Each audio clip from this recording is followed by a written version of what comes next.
Hi, welcome. Enjoy the content, subscribe, and turn on notifications.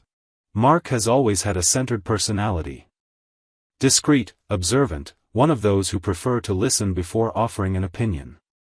He met Rachel at a corporate event in Boston, one of those networking gatherings between companies for closing partnerships. She arrived wearing a simple red dress and an easy smile. While many discussed market goals and growth charts, Rachel preferred to talk about travel, literature, and classical music. Mark was intrigued by the contrast between her confident appearance and a certain mystery in her gaze. She spoke with a charming lightness, as if the world around her didn't weigh her down. They exchanged contacts that night, and a week later they were having their first dinner together. The involvement between them happened quickly, but with the illusion of balance. Rachel appeared extremely charismatic, the kind who wins anyone over with just a few words. She had strong opinions, a firm stance, but claimed to be romantic and a dreamer. She told stories from her childhood, talked about her desire to have children, and described in detail how she imagined growing old alongside someone with whom she could share her life. Mark believed every word. 6 months later, they were living together. 2 years after that, they were married. It was one of those marriages that seemed correct, aligned. They had financial stability, bought a comfortable house in a quiet neighborhood, where they planned to see their children grow up. Rachel worked in advertising and was always surrounded by creative people, dynamic projects, and lots of social events. Mark worked as a financial analyst at an investment firm. The two seemed to function as a team. They split the bills, supported each other's goals, traveled on vacations, and spent holidays with their respective families. From the outside, everything seemed perfect. But inside, certain gaps started to appear. Rachel had a constant need for validation. She always wanted to be the center of attention, the highlight of any setting. Mark, in his usual calm manner, let her. He believed that part of love was admiring the other person, letting them shine. But gradually, he noticed that her brilliance seemed to depend on external looks, especially those coming from men. He began to notice small details. Rachel would dress up excessively for meetings with colleagues but wore basic clothes for dinners with him. She said she was too tired for conversations at night but spent hours on calls with friends or coworkers from the agency. Over time, she stopped asking for his opinion on important decisions, responded to comments with sarcasm, and during arguments, made jokes that seemed harmless but carried subtle insults. Mark tried to balance things.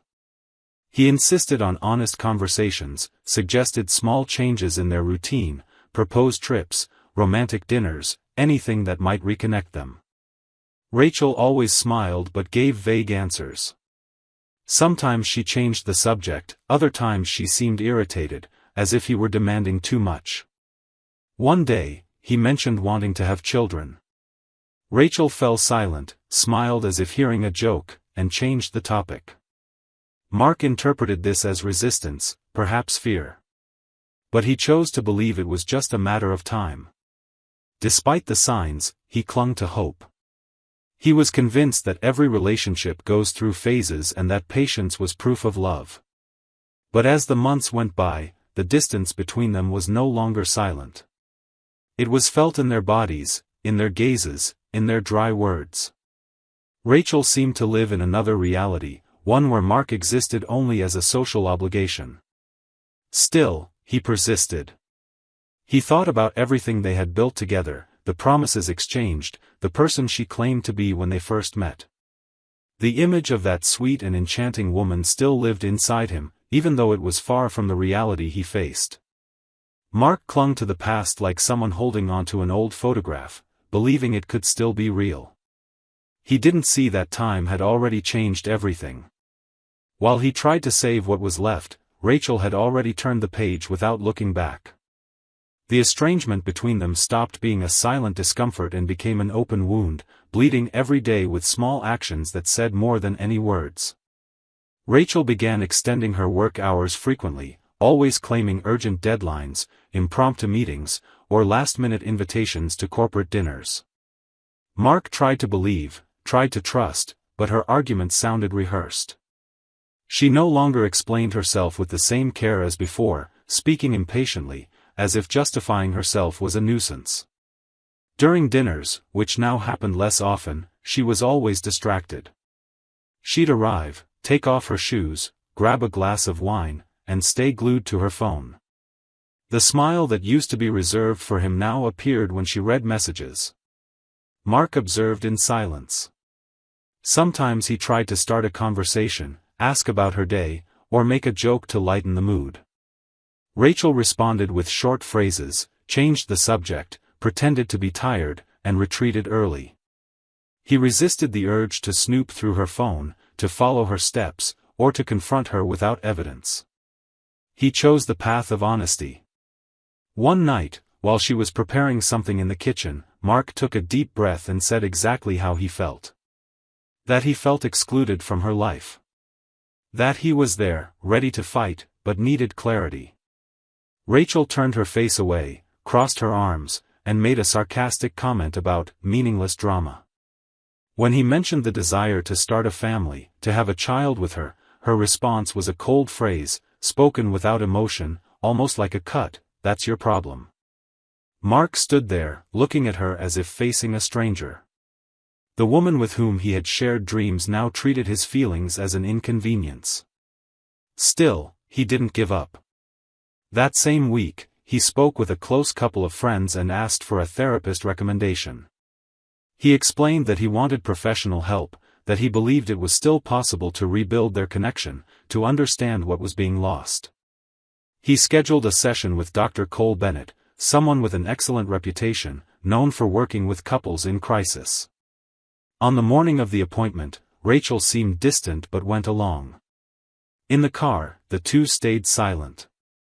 Mark tried to hide his nervousness, hoping that this conversation with a professional would clear away the hurt. They arrived at the office a few minutes early. The receptionist led them to a small waiting room. The clock ticked 5, then 10 minutes. When the door finally opened, Dr. Bennett himself called them in. Mark stood up with hope. But as soon as they entered the room, everything changed. The therapist greeted them formally, but there was something strange in his gaze. Without warning, Dr. Bennett said that, for ethical reasons, he couldn't conduct the session. He apologized and asked them to leave. Rachel pressed her lips together, crossed her hands in her lap, and tried to hide her surprise. She gave a nervous smile and said it was fine. Mark was confused, not understanding anything. He asked if there was some mistake, but Dr. Bennett simply said he couldn't go into details. On the way home, Rachel commented that she thought all of it was unnecessary. She said it might be a sign that they were forcing something that no longer had a chance. Mark stayed silent. His mind kept going back to Bennett's expression, the hesitation in his words, the way Rachel had acted. Something was wrong. This wasn't just some random mishap. There was something behind the refusal, something no one had said out loud. The following days were colder than usual. Rachel dove deeper into excuses to be absent. Mark, on the other hand, began to look at their relationship from a different angle. It wasn't about saving the marriage anymore. It was about understanding the moment he started living with a woman who was no longer who she claimed to be. The missed therapy session became the silent marker of a truth beginning to unfold before him, even though some pieces of the puzzle were still missing. After that failed appointment, Mark felt consumed by a restlessness he could no longer ignore. The therapist's refusal seemed to have opened a door he had always avoided crossing. It wasn't just the frustration of losing an attempt to save the marriage. It was the way everything happened. The way Rachel masked her surprise. The discomfort in the therapist's eyes when he looked at him. Everything seemed scripted, as if he was the only one who hadn't received the script. The following days were filled with silence, but not a peaceful silence. It was the kind of silence that screams, that suffocates. Mark spent hours thinking about why he was still there. The answers he once sought in Rachel's actions, he now found in her absences. She was physically present but emotionally in another world. Her gaze passed through him without stopping. Conversations, when they happened, were automatic. Sometimes he said something, and she didn't even respond. She just tapped on her phone and muttered, "Uh-huh," without paying attention. He began observing more carefully. The constant messages, the hidden smiles, the tone of voice that changed when she spoke on the phone. He noticed that whenever the name, Cole, came up, whether in a news story, in a movie, or in a memory, Rachel would look away or change the subject too quickly. Mark wasn't the type of man to create theories without reason, but his instinct started speaking louder. Everything he felt seemed to align into a clear pattern. There was someone else. He didn't have proof, but he sensed it. One night, Rachel returned home around 11, claiming her boss had called an emergency meeting. Her hair was tied up in a style she rarely wore, and her makeup was still intact. When she walked in, she glanced at Mark and smiled. A forced smile, the kind offered out of obligation. He watched her for a few seconds before asking if everything was okay. Rachel said yes, grabbed a glass of wine, and said she needed to relax. That night, Mark slept on the couch. He pretended to fall asleep watching TV, but the truth was different. He didn't want to share a room with someone who seemed to carry another name in her thoughts. The next morning, Mark woke up before Rachel. He had a quick coffee, dressed quietly, and left for work as if it were just another ordinary day. But inside, he had already made his decision. He spent the entire day focused, sticking to the plan he had set since waking up. When the day ended, he drove back home and sat in his car for a few minutes, staring at what until then had been his life. He entered the house without making noise, went straight to the bedroom, packed his things, and on the dining table, he left a short letter and the divorce papers. He walked out for the last time without looking back. When Rachel got home later that evening, Mark wasn't there. The living room light was still on, giving the false impression he would return at any moment. But when she looked at the table, she saw the reality staring back at her. The divorce papers, signed by him, rested beside a folded letter with her name handwritten on it. She froze for a few seconds, staring at those documents as if they might disappear. The silence in the house felt heavier than ever. No sound, no movement, no personal explanation. Just her, and the traces of someone who chose to leave with dignity. The messages started in the middle of the night. First, an attempt to understand what had happened. Then came the calls, followed by long voice notes trying to explain, saying he was overreacting. Rachel said he had gone crazy, that all of this was in his head. She even said he was abandoning the marriage because of insecurity. But Mark was already in another city when he heard that. He rented a small apartment in Portland and took on a new project with a company that had offered him an opportunity months ago. In the first few days, he kept his phone turned off. He avoided social media. He avoided anything that connected him to his old life. Gradually, he found pleasure in simple things. A quiet coffee in the morning. Walks without a set schedule. He started sleeping better, eating better, breathing better. As painful as the breakup was, the weight he had carried for years seemed to have stayed attached to the ring that was no longer on his finger. The last time he heard Rachel's voice was in a message left on his voicemail. She cried and said he was destroying everything because of a misunderstanding. That they could start over. That no one knew him like she did. Mark didn't respond. He knew that any word spoken at that moment would drag him back into the chaos he had finally managed to escape. The process moved quickly. Rachel signed the papers a few days later, without objections. Her silence confirmed what he already knew, there was nothing left between them. Mark received the official divorce confirmation via email, accompanied by the administrative chill that contrasted with everything that marriage had once meant. There were no fights, no tears, no promises to reconsider. Just a dry full stop, like ending a contract that had lost its validity. 2 months later, Mark was settled in Portland, with a lighter routine and peace of mind. On a Friday night, he accepted an invitation from an old friend to grab a drink at a discreet bar, far from the places he used to frequent with Rachel. The conversation flowed between laughter and old memories until the friend, without any malice, dropped a sentence that erased the little doubt that remained. "Hey, I remembered you. Last week I went to dinner in Seattle, and guess who I saw leaving a fancy restaurant? Rachel.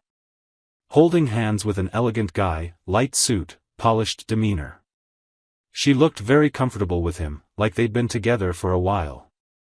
And here's the funny part, it was that famous therapist, Cole something." Mark froze. The name hit him like a precise arrow, without a sound. The noises around him disappeared for a moment. His earlier laughter died in his throat. His body was still there, but his mind was transported back to that waiting room, to the day of the refusal, to Rachel's forced smile, to the coldness with which she turned her back on everything. As his friend continued talking, Mark leaned back in his chair and looked away. There was nothing left to ask. No detail would change what he now understood clearly. The intuition that once hurt as uncertainty now hurt as confirmation. She had already been involved with the therapist at the time of the appointment. She had already made her choice, she just lacked the courage to admit it. It was in that moment, without drama, without witnesses, that the wound healed. The lump in his throat turned into relief. The truth, as cruel as it was, liberated him. Everything finally made sense. The therapist who was supposed to help them was the same one Rachel hid between the lines of her routine. It wasn't coincidence, nor chance. It was a choice. Cold, calculated, and silent. And even if she never confessed, Mark already had all the answers he needed. Mark left that bar with steady steps but a quiet mind. There were no more questions, no dilemmas. It was as if all the pieces he had tried to fit together for years finally organized themselves on their own. The image of Rachel holding hands with Cole in public dissolved the last shred of hope he might have unknowingly held onto. And instead of anger, he felt relief. He no longer needed to look back expecting explanations. The explanation had already been given, even if in silence. On the way home, he thought about the nights he blamed himself. The moments he thought he demanded too much, that maybe he was failing as a husband. He remembered the days he tried to please, adjust routines, propose solutions. And now he understood that while he was trying to save a marriage, Rachel was already in another relationship. A silent parallel where he was just an obstacle to be maneuvered around. That realization made it clear that the biggest betrayal wasn't the touch of another person but the absence of truth. Rachel moved on before ending what existed between them. And by doing so, she took away his chance to fight with dignity. That night, Mark opened the window of his new apartment, took a deep breath, and watched the street activity. He thought about everything he had lived through with her. Not with nostalgia, but with acceptance. No action could erase the time they shared, the good moments, the plans made sincerely. But the pain of being abandoned inwardly, slowly, taught him more than any conversation. He learned that true love doesn't hide. It doesn't need excuses, long silences, or diverted eyes. Love stays. Love faces. Love respects. And maybe that was what hurt the most, realizing he had loved alone for much longer than he thought. But at the same time, that was what strengthened him. Because loving truly, even without being reciprocated, is never failure. Failure is lying, deceiving, manipulating someone who trusts you. Mark chose to be honest until the end. She chose to pretend until hiding was no longer possible. And as much as it hurt, that difference saved him. Life went on. He reconnected with old friends, started taking better care of his health and mind. He read books that had been sitting on the shelf for years. He met new people, exchanged long conversations, laughed again with lightness. He didn't immediately seek a new love, but he also didn't close the door to it. He understood that starting over doesn't require haste, just courage. And that time heals everything that is true, and destroys everything that is a lie. The last time he heard anything about Rachel, an acquaintance mentioned that she had moved to another city with Cole. They said he had quit his job at the clinic and started seeing private clients. Mark listened and just nodded. It no longer concerned his life. They had chosen their path, and he had chosen his. A clean, calm path, where every step was taken consciously. And even though it had started with pain, that path led him to the only direction that mattered, peace of mind. Suspicious of your wife or daughter-in-law? Don't go through what we saw in the video. Check the link in the comments and get the ebook with valuable tips and investigator-approved sites to clear your doubts. Thank you for watching the video. If you enjoyed it, don't forget to subscribe to the channel and turn on notifications so you won't miss any updates. See you next time.